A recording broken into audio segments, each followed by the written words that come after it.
Gay Mitchell for the AD. Thank you, Chairman. I wonder if I may apologise in advance. I'm meant to be chairing a meeting at 11 o'clock, but can I say that I welcome the comments by the two rapporteurs, and I can generally support their approach to these issues.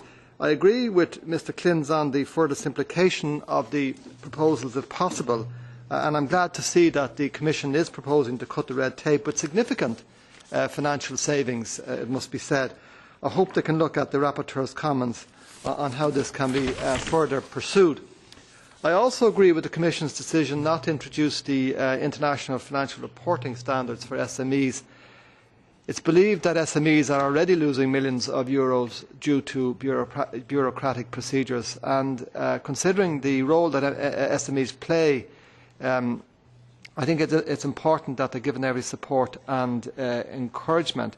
SMEs do not play a part in transparency in the extractive industry and its impact on international development strategy, and I want to say a little bit more about that as well.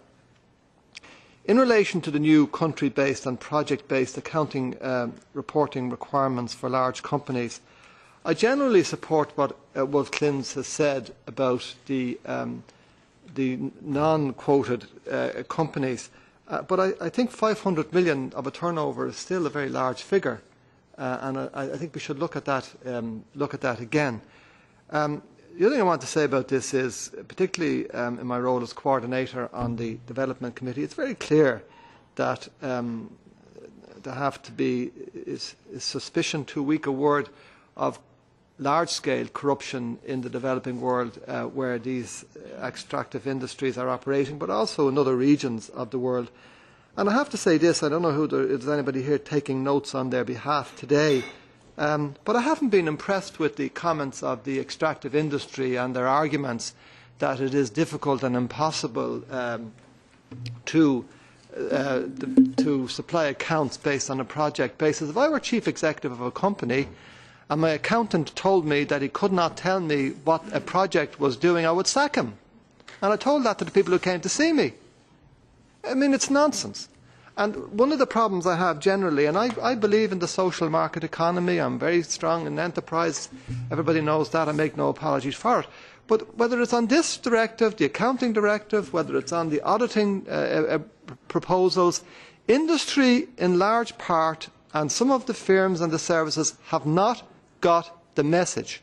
Unethical behaviour is over, and they have to take their part. They have to take their part and their responsibility in addressing this. I want a situation where industry can thrive, where people can make lots of money, because that's going to mean they pay taxes. That's going to mean we can provide good public services. That means there's going to be jobs.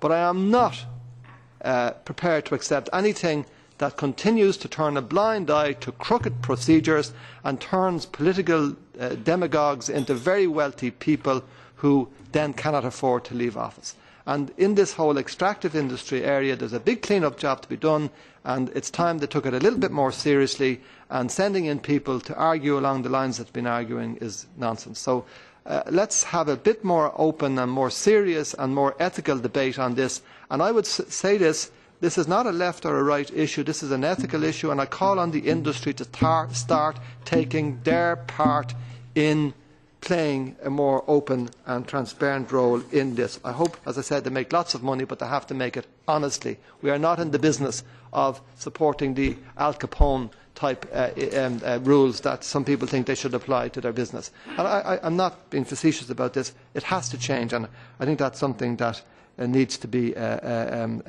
addressed.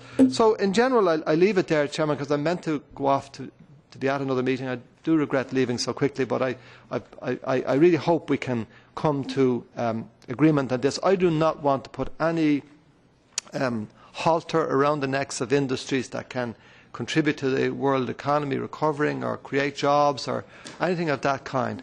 What we do want, and I think we should agree on here, is workable, practicable legislation that requires industries to behave in an ethical manner while they are going about their enterprising